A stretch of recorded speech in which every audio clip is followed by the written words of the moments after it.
As world leaders gather in Poland, I want us to send a strong message to our government that we need them to go there and commit to stand up for our planet. But I fear that what we have in reality is a government fatally influenced by big business interests standing up for dirty oil and fracking companies which are carving up our planet for profit.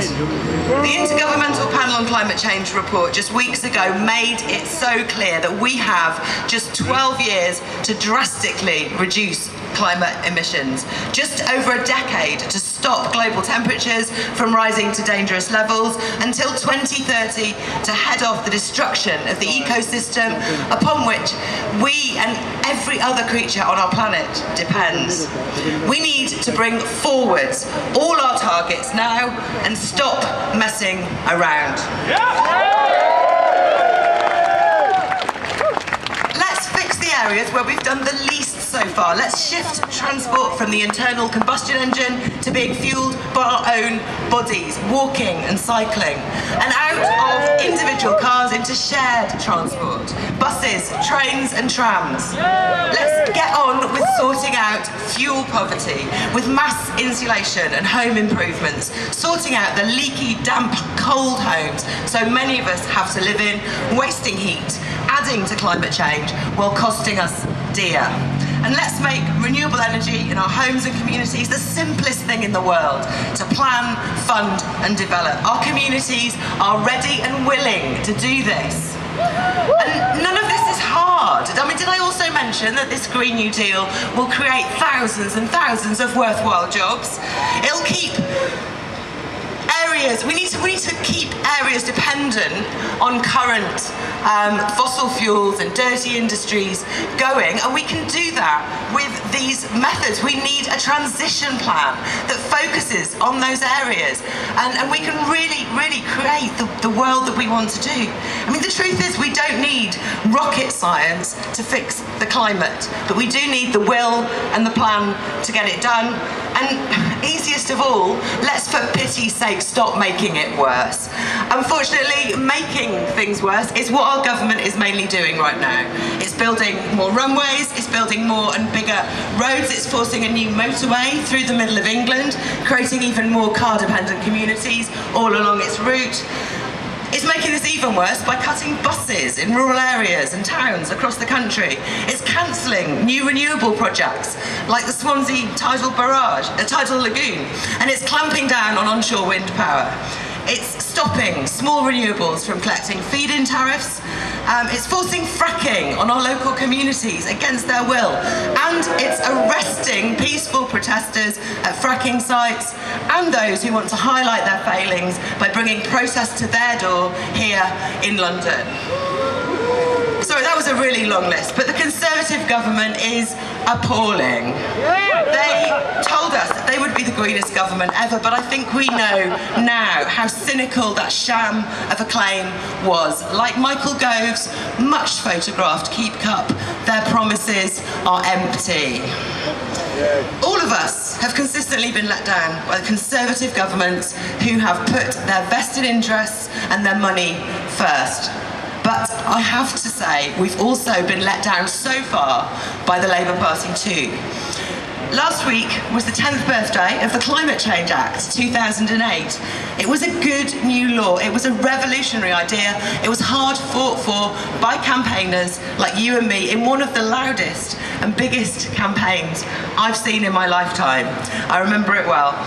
The Committee on Climate Change has been effective in tracking our progress under the Act. It's been an independent voice when the government's failed, and it's them who've stood up and said to the government, we're calling you to account for refusing ever to do anything about car culture and reducing traffic, as a good example. But in contrast to this really good thing the Labour government did in 2008, we are also dealing with the legacy of another act they also passed 10 years ago last week on the same day. The Planning Act 2008 centralised major project planning, it took decisions out of the hands of local representatives, and it stopped climate change being properly considered. Its destructive legacy can be seen in many new and wider roads, gas pipelines, nuclear power stations and incinerators across the country now. These were decisions made while local voices and the impacts on emissions were sidelined and ignored under this Act. And the latest idea from the Conservatives is no surprise. They want to bring fracking into this centralised major planning regime to stamp even harder on the rights of communities to stand up for their areas and their climate. Labour's Planning Act was defied mainly in reaction to the huge protests and legal actions to stop their plans for a third runway at Heathrow. And I know many of you here today were like me at Climate Camp in 2007 when we stood up against these destructive plans. But the Labour government back then didn't want to give up on airport expansion, and today, sadly, this is still true. Labour in London may be very against Heathrow. They're against fracking too, but they're very against Heathrow, and this is all good. But the Mayor and the Labour colleagues I have on the London Assembly, they still back airport expansion at Gatwick. Now, the climate doesn't care which runway we build. It knows that no amount of new runway is compatible with stopping runaway climate change. And I hope we can change Labour politicians' minds on this. They love a lot of Green Party ideas. This is one I'm very, very keen for them to take up, because I do know that the Conservatives are a much harder sell. And I will always stand up and call out things that are wrong. But I want to stay positive now today, because the silver lining in the polluted sky is that time is not up. There's still a window, a small one, to turn the human record on climate change around. There is hope for the future, and that hope is the radical common sense ideas Green campaigners talk about every single day. And when I say hope, I don't mean optimism, sitting around wishing things were better. Hope is a call to action. The call to action that the Extinction Rebellion have heeded, the hope that they have given us.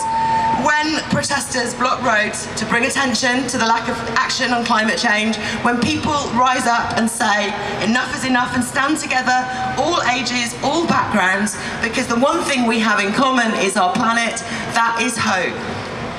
As the co-leader of the Green Party, I'm proud to lead the only party that never fails to put the environment as a firm bottom line in everything we do.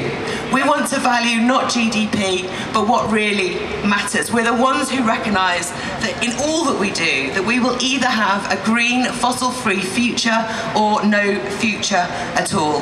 The solutions to climate change are not difficult, but what is difficult is convincing those in power to listen, which means we need to change who is in power.